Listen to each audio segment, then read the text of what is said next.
Went to roll into that good.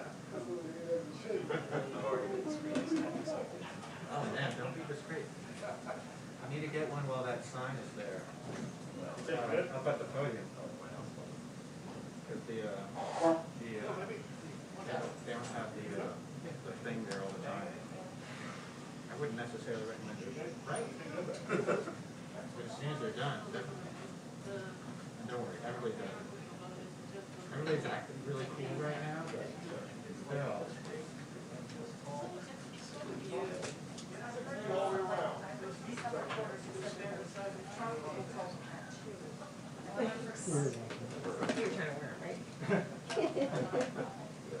Yeah, so other than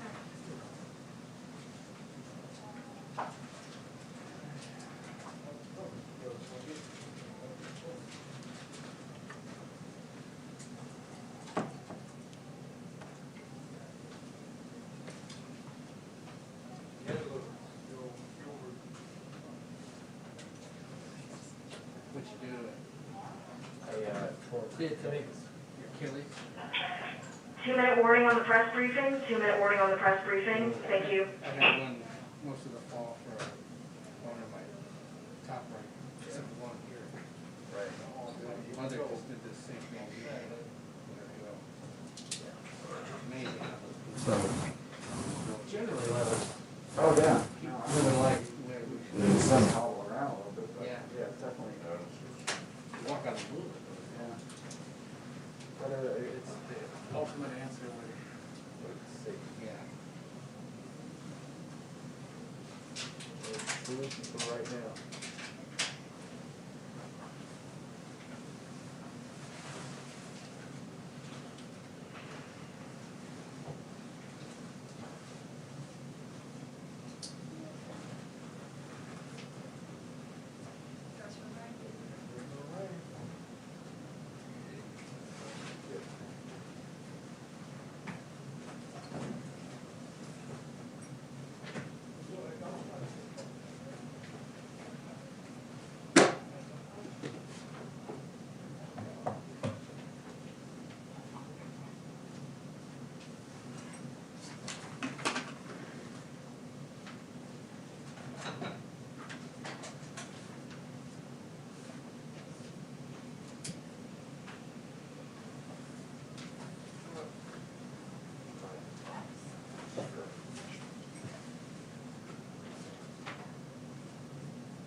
Hi, everyone.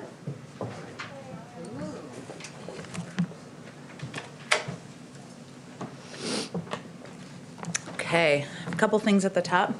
Mondays, there's always a lot to report. I'm sure you feel that way. Later today, the President, the First Lady, the Vice President, and the Second Gentleman will mark the solemn milestone of 500,000 American lives lost to COVID-19. They will ask all Americans to join in a moment of silence during a candle lighting ceremony at sundown.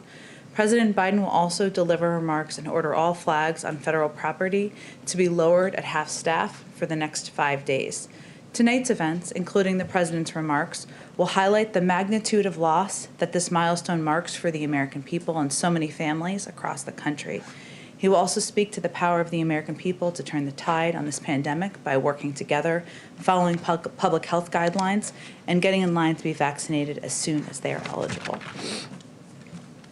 As you all know, there are a number of confirmation hearings coming up this week. Almost 500,000 Americans, and as we look at these, we're looking at it through the prism of the fact that almost 500,000 Americans, as I just noted, have lost their lives to this cruel pandemic. Tens of millions have lost their jobs. Families can't put enough food on the table, and millions of children need their schools reopened. And central to the all-hands-on-deck response we're executing from the Biden-Harris administration is having qualified, experienced, and groundbreaking nominees installed as quickly as possible. And we want to thank, of course, the Senate for the steps they have taken, I should say, over the last few weeks to support and confirm, often with large bipartisan votes, many of our nominees. But underlining our pressing need to have our team in place, we have, of course, Merrick Garland, who is currently doing his hearing right now, who's been endorsed by multiple former Republican attorneys general as someone faithful to the law, not politics, and who multiple Republican senators agree is apolitical, would come to the job with decades of experience. Javier Becerra, Attorney General Javier Becerra, who helped play a role in getting the Affordable Care Act through and brings decades of healthcare policy experience to the table. As Attorney General of California, he fought alongside his Republican counterparts to expand access to COVID treatments. Neera Tanden, a brilliant policy expert with experience at the highest levels of government, also running a big think tank in Washington, D.C., who understands firsthand the power of policy in helping families gain a foothold in the middle class. There was a wide spectrum of support, ranging from the Chamber of Commerce to labor unions. Miguel Cardona, a public school teacher, former public school teacher, who will champion and help expedite the reopening of our schools. That will be his first priority. We're eager to see him in place. And Congresswoman Marcia Fudge, who served as mayor and will be, has formerly served as a mayor and will be invaluable as both parties work to protect families from losing their homes during the COVID outbreak. As you know, many of you saw, the president just made an announcement this morning about important changes to the Ppp program to ensure small businesses, especially minority-owned and mom-and-pop businesses, get the help they need to keep their doors open and keep workers on payroll.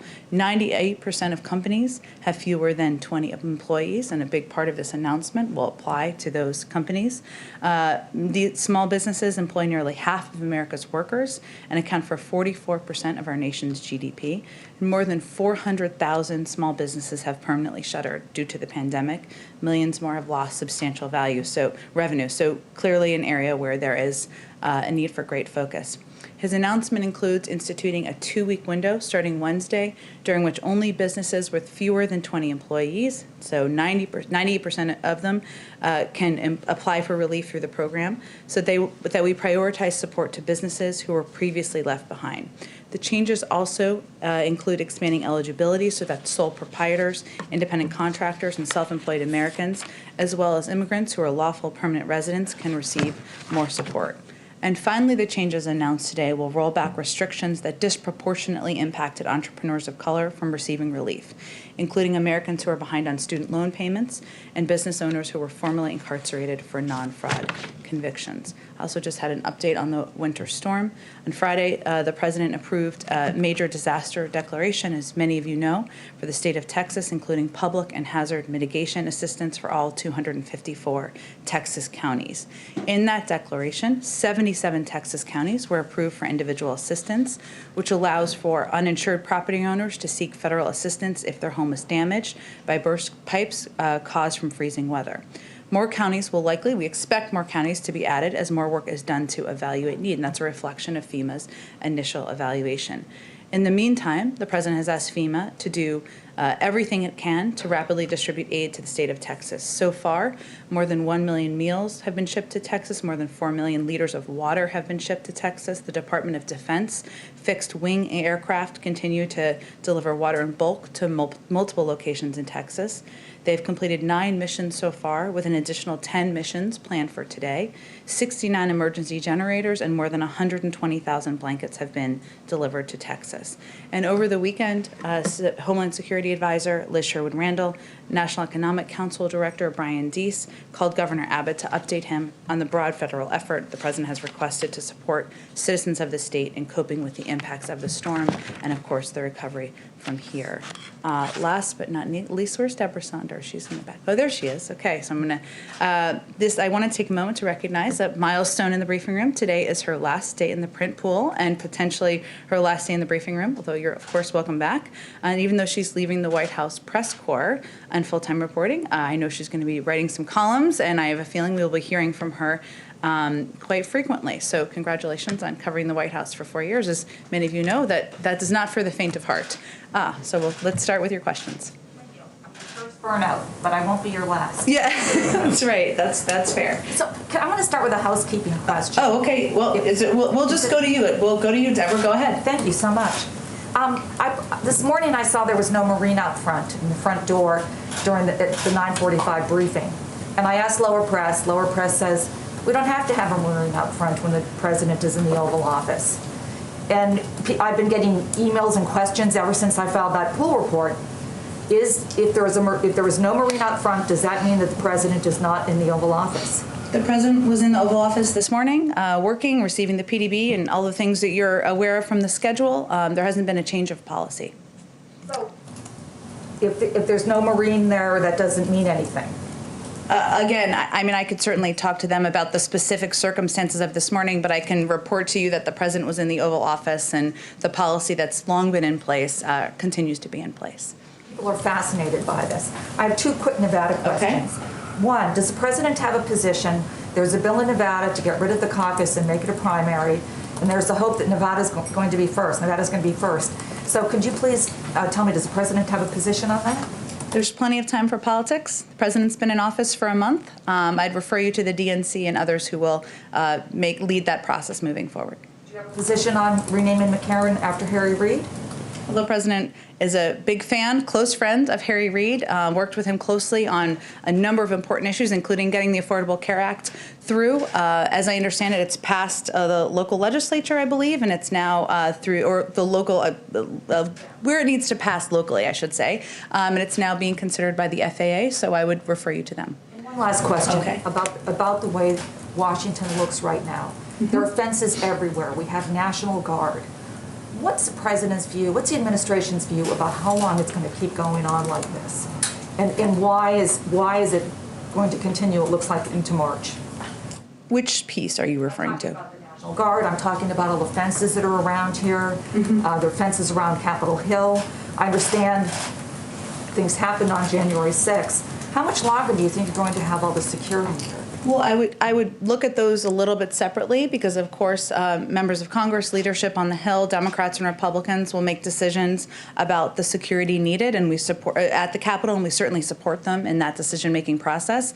As it relates to the fencing around the White House, we work, of course, closely with the Secret Service, the National Park Service, and the President and the Vice President are certainly eager to have that brought down at an appropriate time, and hopefully that's soon. All right, Josh, we'll go to you. Thanks, Jen.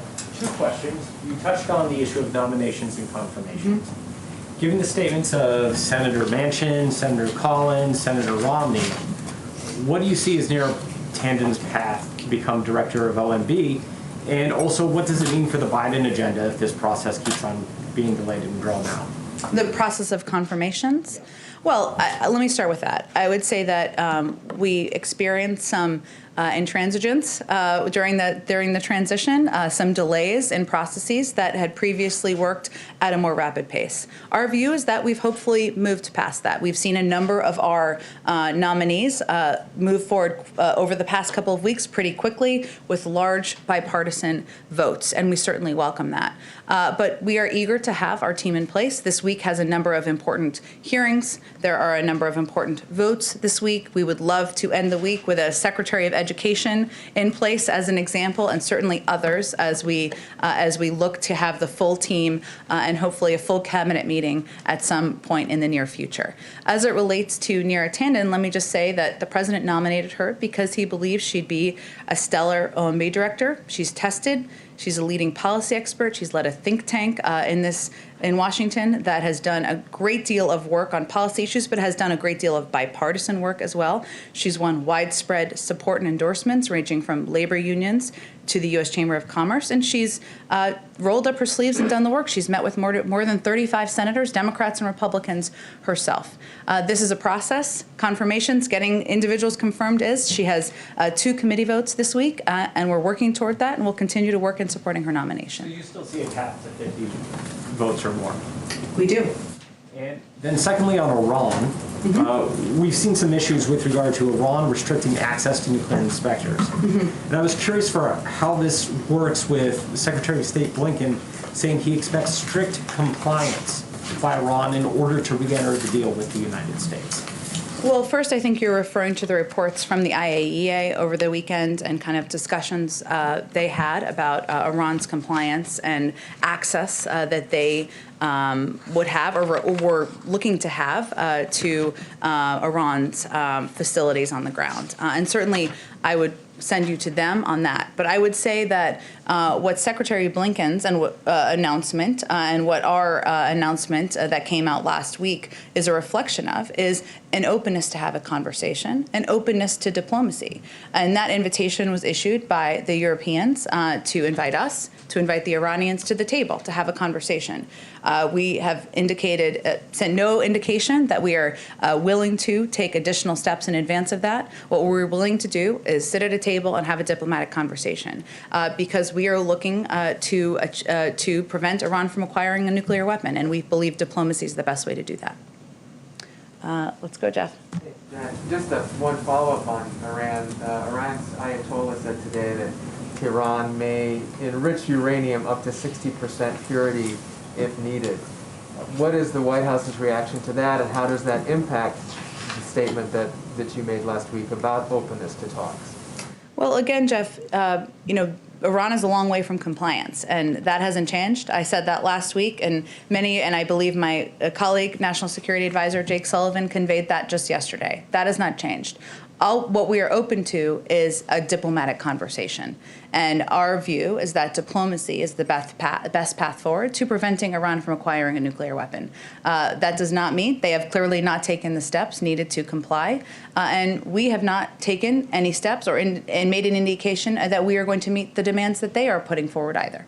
Does this kind of rhetoric concern you, though, in terms of the possibility for diplomacy?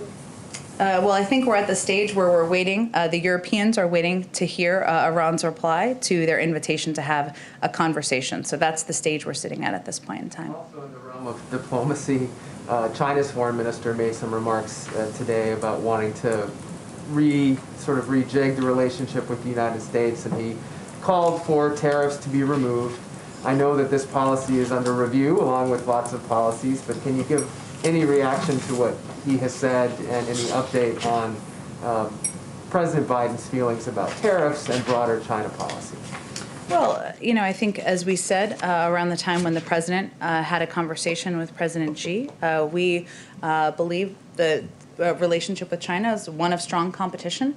We want to come to that relationship from a position of strength. That means working in close coordination with our partners and allies around the world, Europeans, other partners in the region, also with Democrats and Republicans in Congress. And it also means we want to do work at home and focus on doing work at home to make sure we are coming to that from a position of strength. As you noted, there's, of course, a review of our tariffs and the tariffs that were put in place. I don't have any update on that at this point in time. One last thing, one follow-up on what Josh asked you about Neera Tanden.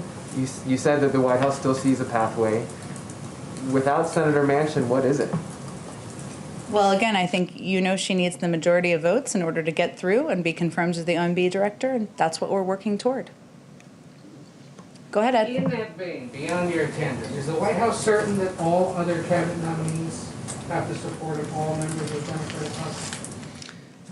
Well, I don't have a whip count for you here, but we take nothing for granted. And part of our effort is not just reaching out to Republicans, which we certainly are doing, and all of our nominees do as well, but also ensuring that Democrats who have questions, who have any concerns, have their questions answered too. And we take nothing for granted in pushing forward with our nominees. Okay. In opposing Neera Tanden, Republicans and at least one Democrat have said they expected more from the president's nominees in the vein of uniting a divided country. What's your response to that specific criticism that they have leveled, that she spent years stoking that divide on the air and online? Well, here's what I can convey about her work as somebody who ran CAP, the Center for American Progress.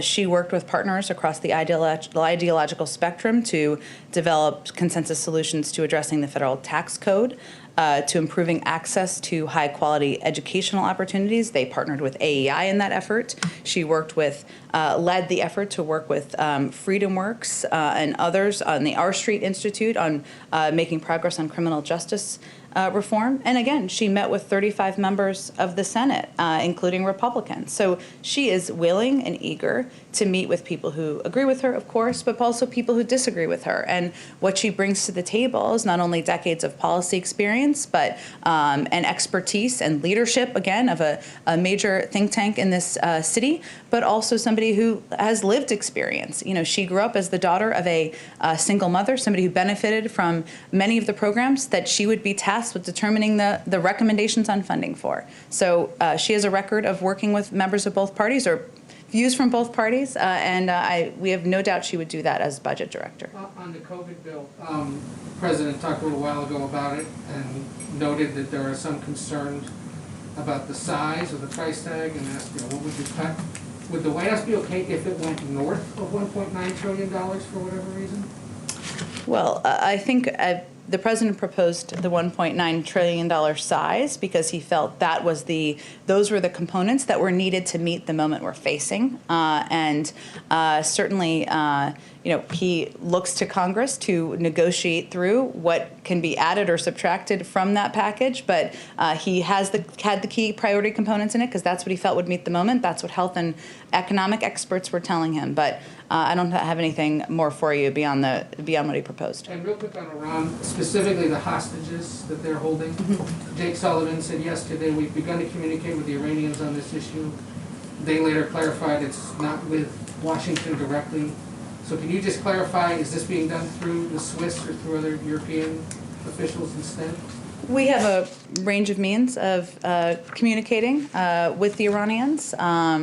And we certainly raise American citizens who are being held in Iran through those channels, but I don't have anything more specific for you. So there's nothing direct going on as far as you know between the United States and Iran? Again, we have a range of channels that we navigate or communicate through, direct and indirect, but I don't have anything more specific to lay out for you. Go ahead. Thanks, Ed. I just want to go pick on what Ed was saying here. Because Sure. The president just said that he sort of seemed to put the ball in Republicans' court. He said critics are saying that the plan is too big. What would you have me cut? What would you have me leave out? What is he willing to cut? Is he willing to leave out? And what specifically? If they're going to come to the table and make some offers, what's the negotiating topic? We'll see what they offer. What has been offered to date was a proposal of about $600 billion, which falls far, far short of what is needed at this point in time with dual crises that the country is facing. He was making the point, and he did something similar in his remarks on Friday, that, this is a difficult time the country is facing. That's why 400 mayors have come out and said they support this package. That's why Democratic and Republican governors have come out and said that. Business leaders, others. That's why the majority of the American people support it. So the point he's making, he wasn't offering a negotiation. He was making the point that the key components of this bill are addressing the crisis we're facing. So would you cut funding for schools? Would only half of the schools that need funding get funding? Would only half of the people who are uninsured deserve to direct checks? Should only half of them get them? The point he's making is that the size of the package is a reflection of the size of the crisis. And you mentioned at the top of your remarks the grim milestone that the country is facing today with these 500,000 deaths. As the country is in this moment of reflection, 100,000 of those Americans have died within the last month. What reflections is this White House having on the last month? As we ask as a country, could more have been done? As Dr. Fauci said today, it didn't have to be this bad. Could more have been done in the last month also? Well, I think we, inherited a circumstance where there were not enough vaccines ordered. There were not enough vaccinators available to vaccinate Americans, and there were not enough places for people to go to get those vaccines shot into their arms. And you can always look back and say, we wish we would have done this better. We wish the storm wouldn't have come. But our focus is on building out of the hole that we inherited, and ensuring that we are taking every step necessary, every step possible to reach people in their communities, to tap into the manufacturing sector through the DPA, to communicate effectively about eligibility. And that's what our focus is on at this point in time, the path forward. Go ahead, Caitlin. A few questions for you. One, on the COVID relief bill, Senator Bernie Sanders said he does believe that the parliamentarian is going to rule that $15 minimum wage can be in there. But given 2 Democrats have said they do not want it in there and they don't want to vote for it if it's in there, if they rule that it can be in there, does President Biden still want to include it? Well, the president would not have included an increase in the minimum wage if he did not want to see it in the final package. And certainly we are in close touch with Senator Sanders and his team, and we hope that he's right and that it is included in the package. But we'll see what the parliamentarian says. That process, as you noted, Caitlin, is underway now, the bird bath, as they call it, my favorite term of the week. And we'll see what comes out on the other end. And then what it looks like for members of Congress and who have express support or opposition to it, they'll have to make a decision at that point in time. But the stage we're at right now is it needs to go through the parliamentary process. Okay, and on Neera Tanden, you talked about how you believe, the White House believes she is qualified for this job. You talked about her past experience, but the specific criticisms that we're getting from these people who are saying they are not going to vote for her is that Mitt Romney said he is critical of extreme rhetoric. Susan Collins says she's demonstrated exactly the kind of animosity President Biden pledged to transcend. Manchin said he's worried that her statements will have a toxic and detrimental impact on the working relationship that they're expected to have with the budget director. So does the White House believe that her past statements are inflammatory? Well, Caitlin, the president would not have nominated her if he did not think she would be an excellent OMB director. And he nominated her because she is qualified, because she is somebody who has a proven experience and record, as I outlined earlier, of working with different groups and organizations with different political beliefs, and because he believes that her own experience will contribute to taking a fresh perspective and a fresh approach to this position. So we simply just disagree with whether she's the right person for the job with these senators. So President Biden did not have any concerns about her past statements? I think I'll leave it at what I've said so far. Go ahead. I have one more. So yeah, just go ahead. One more housekeeping. By this time in their presidencies, both President Trump and President Obama had held solo press conferences. Mm-hmm. So are there plans for President Biden to hold a solo press conference anytime soon? He will hold a solo press conference, but I don't have a date for you at this point in time. This week? Not this week, no.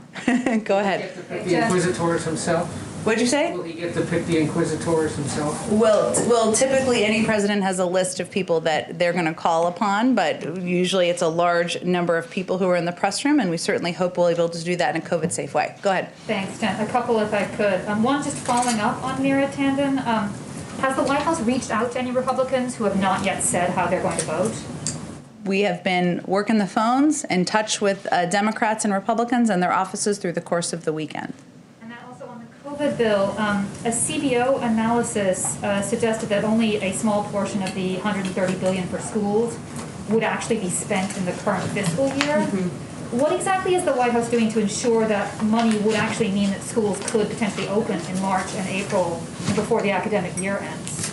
Well, a big part of the challenge here for a number of schools is that they need, in order to operate responsibly and given the threat of budget cuts, they need to obligate funds according to spending plans rather than exhausting all balances as soon as they're received. So the challenge here is, how do they plan ahead, right? They can hire, if they need to hire additional teachers now for smaller class sizes, or if they need to hire bus drivers, or if they need to do improvements to their facilities. They want to be able to know, understandably, just like any business or company, that they will be able to employ teachers next year and the year ahead. So that's why this funding is so essential, is because they need to be able to plan ahead so that they can make the improvements now, do the hiring now. Go ahead. Thanks, Jen. Just quickly on Iran, have there been any progress in learning whether Iran is going to come to the table and sit down? I mean, any word privately, back channels, any progress on that note? Where it really stands right now is the Europeans issued the invitation, and they're waiting for a response from the Iranians. So I don't have anything more to read out beyond that. Just building on what Caitlin was saying. I mean, the president, he said that there was going to be a new tone in Washington. Mm-hmm. Obviously, Manchin, Collins do not feel that this is a new tone. So how does the president kind of square that, saying that he does want a new tone? We're going to have a new language, no respect for everyone, and this, fire on the spot kind of policy, he has said. Have you asked Senator Manchin and Senator Collins about whether they think President Biden has a new tone? Well, I mean, I think Senator Manchin and Senator Collins have said that they have concerns about her tweets and her language. And we disagree on whether she is the right choice for OMB, to lead the OMB. But that is a bit of an overstatement to suggest that anyone, and you should ask them, and unless you've had interviews with them, then please speak up and convey that to us. But they both have had regular conversations with President Biden. We look forward, let me finish. We look forward to working with them on a range of priorities and issues, whether it's the American Rescue Plan, whether it is immigration, addressing the outdated immigration system, whether it is foreign policy issues, and he'll continue to engage and have discussions with a range of senators, including people where he has disagreements. And I think that's fair, but I think the question is the president okay with the language and rhetoric that Neera Tandem has used in direction of other members of Congress, including some Democrats and especially Republicans? I think the fact that the president nominated her to lead the budget, to be running OMB, reflects his view that she's the right person to be in his cabinet, to lead be overseeing the budget, and that her qualifications, her history of working across the aisle with people from different groups who have different points of view, is a reflection of how she would do that role.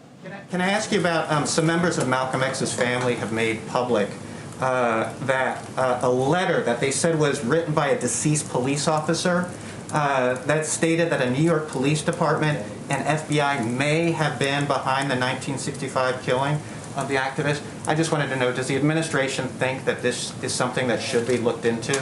I have not seen that letter. If you want to provide it to us, I'm happy to have the right person look into it after the briefing. Can I ask one more question? Sure, go ahead. Saudi Arabia. Sure. Thank you so much.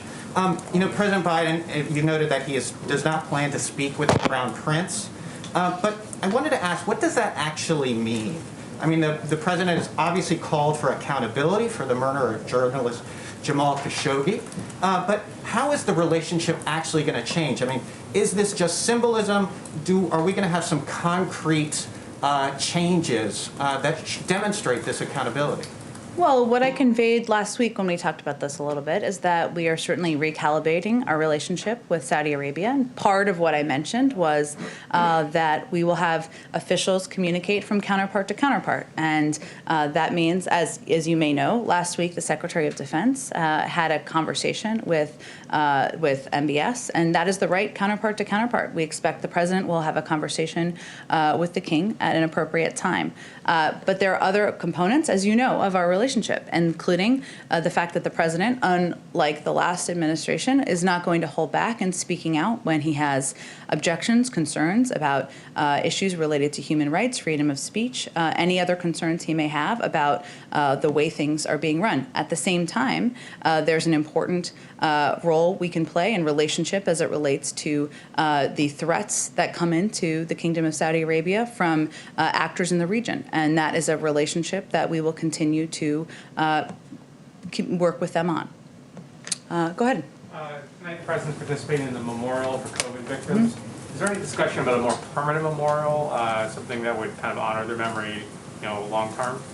It's a great question. I don't have anything to report out for you, but I'm happy to check with our team and see if that's under consideration. And as you noted, I mean, tonight, obviously, he and the Vice President, they will be commemorating the lives lost, the many hundreds of thousands of families who have been impacted by the lives that have been lost from the pandemic. It's something he also did just a month ago around the inauguration. And so clearly, and these remarks I would convey are not, he will not be providing an update on progress. This is to really have a human moment and a moment to remember the people who we've lost over the last year. But I'm happy to talk to our team if there's anything like that under consideration. Previously, you mentioned that there were concerns about how difficult it is to get a vaccine shot. It's hard to sign up for these things, and that the government was looking into making this easier. The White House, the federal government is looking into this. What progress has been made on that? What is under consideration for how the federal government could step in this situation? Well, we've taken a number of steps, including working to open several community health centers that are in people's local communities, and the health and medical experts who are working at these health centers often know the people in their communities, and they're trusted by the people in their communities. We also have been working with pharmacies and have several dozen pharmacy partners across the country. More than 90% of the people people living in this country, I should say, live within 5 miles of a pharmacy. That helps many. It doesn't help everybody, but that's another place. We've also worked to help launch some mass vaccination sites to ensure that people can go with their families and get vaccinated in these locations. So, we are on track. We have vaccinated. We have significantly expedited the rate of vaccination over the past couple of weeks. We're at about, in the last week or so, we're at about 1.7 million a day, or last 2 weeks or so, 1.7 million a day. Prior to the president taking office, it was more around 800 to 900,000. But there's work that needs to continue, and that includes ensuring we have the vaccinations, ensuring we have the vaccinators needed to do those vaccinations, and the sites, as I touched on, across the country who can facilitate that. I think the specific concern is the interface, the websites, the phone calls, how hard it is to actually book the appointment, not the actual place to go to. Well, the place to go to is a huge factor in that, because a community, but this is something we've done a lot of work and research on, a community health center that's located in the middle of a community where people know to go to for basic health care, for for questions about their kids, for pediatric appointments. That's a place that's trusted in their community. So it's important that those are places that are open now in a range of communities across the country. Pharmacies, which are actually the places where you can do exactly what you just said and log on online and make an appointment to get a vaccine. We've just doubled the number of vaccines that are going to those pharmacies. We made an announcement last week. So there are a number of steps that we're taking to ensure that more vaccines are getting out the door and they're getting into communities. Go ahead in the back. Thank you, Jan. I have two brief foreign policy questions. Okay. The president has an excellent relationship with Pope Francis, who also has had considerable outreach with Iran. He greeted President Rouhani. He's been in touch with the Ayatollahs. Could he be a possible back channel, or is he already a possible back channel on Iran? You're correct, he does, and there's certainly a picture on his desk or in the Oval Office that is a reflection of that.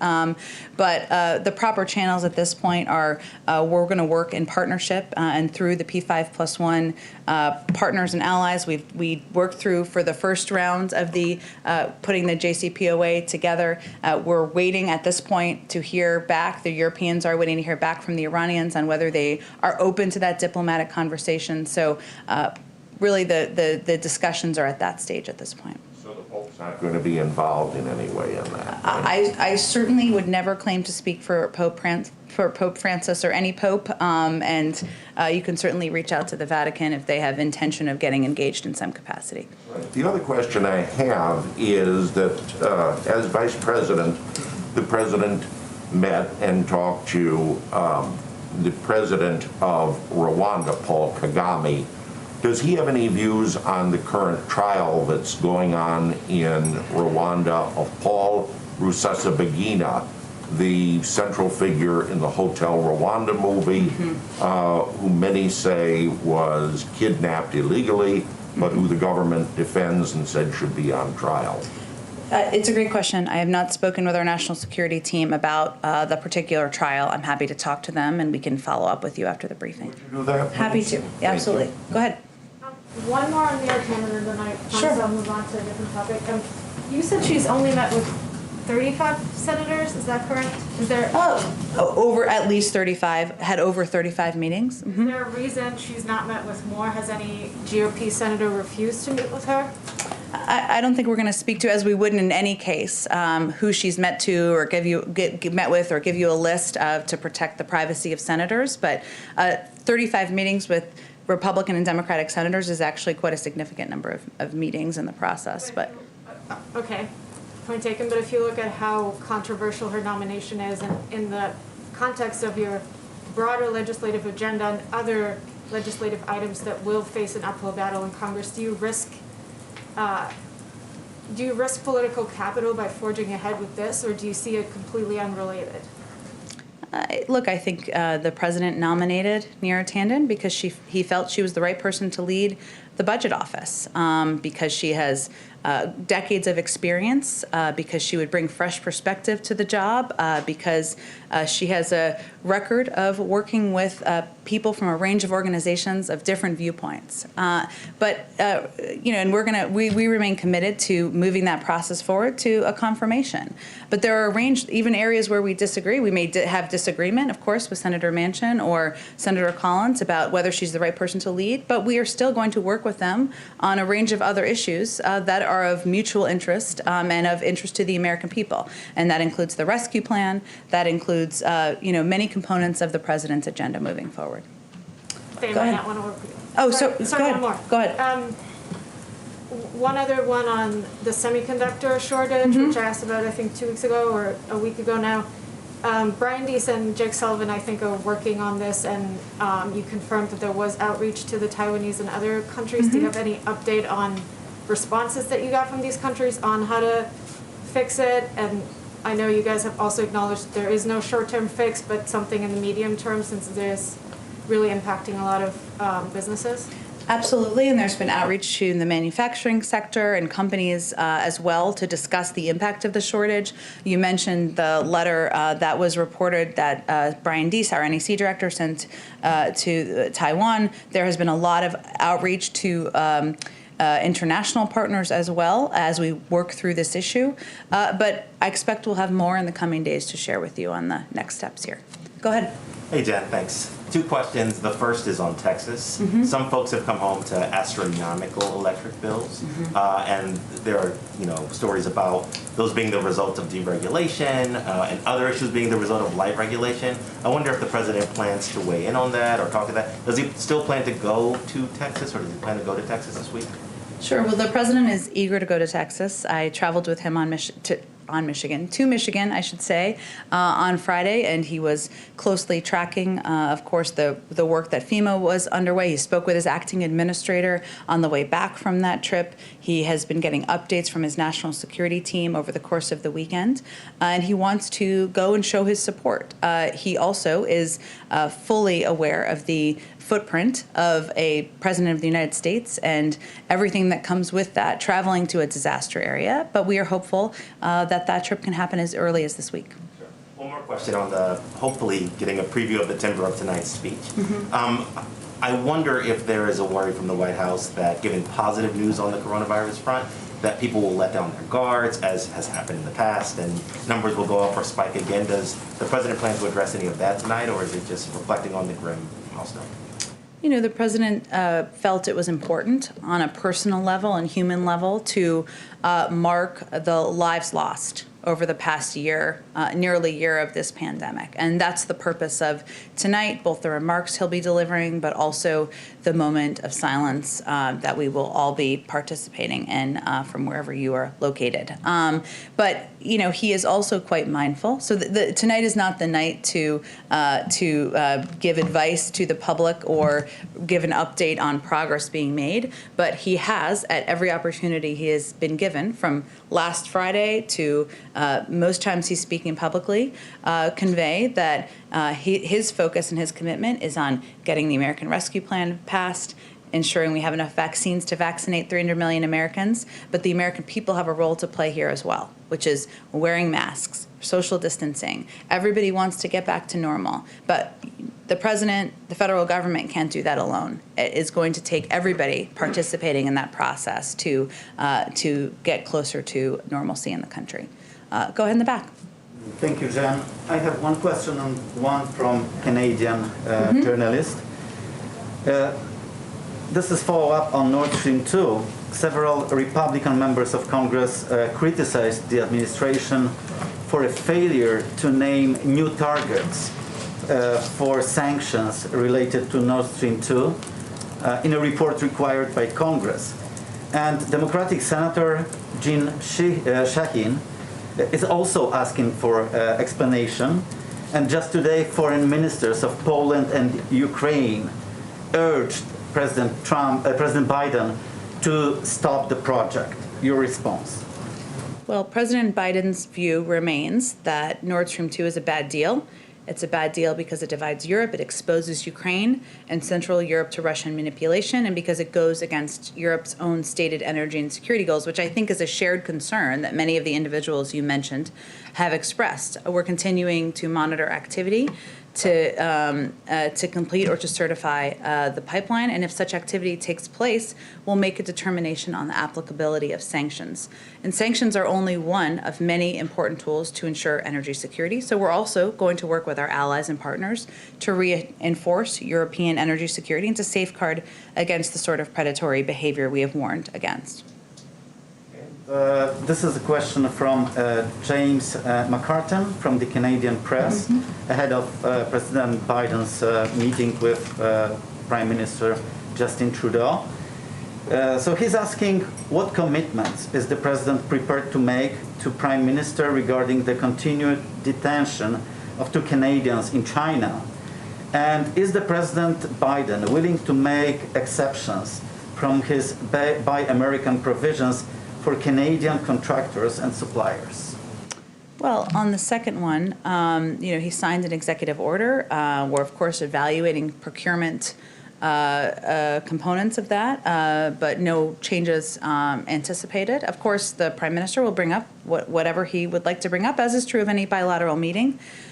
We expect the President, during the meeting, to highlight the strong and deep partnership between the United States and Canada as neighbors, friends, and NATO allies, that they will discuss issues of mutual interest from COVID-19 to climate change and the economic ties that bind our countries, as well as the deep people-to-people bonds we share. And after the conclusion of the meeting, I'm sure we'll have a readout of what was discussed and communicated during his first bilateral meeting. Thank you. Go ahead. Thanks, Jen. Even while acknowledging the grim milestone that we're hitting today of 500,000 deaths in the country, it's worth mentioning that around the country, cases, hospitalizations, and deaths currently are plummeting. And as the pace of vaccination increases, I'm wondering, does the administration think that we're either at or close to a sort of turning point as it comes to the pandemic? Well, I certainly understand the question, and it's one that I'm sure all of your friends and neighbors are asking you as well. But I know that there'll be a briefing later this afternoon with our health experts, as we do Monday, Wednesday, and Friday. I would say, though, that 500,000, a milestone of 500,000 deaths is certainly not something we're celebrating, and it's hardly something, it's something to commemorate and to take a moment to remember all of the families that have been impacted across the country. We feel there has been some progress made. We're leading the world in the number of vaccinations administered, and second only to Israel in the share of population fully vaccinated. We're, of course, implementing new masking requirements to make sure people stay safe. But as someone alluded to or in an earlier question, we need to remain vigilant, both from the federal government, the American people need to, and it's still going to be months and months of sacrifice, of work, of suffering, unfortunately, in order to get through the pandemic. Thanks. Thanks, everyone.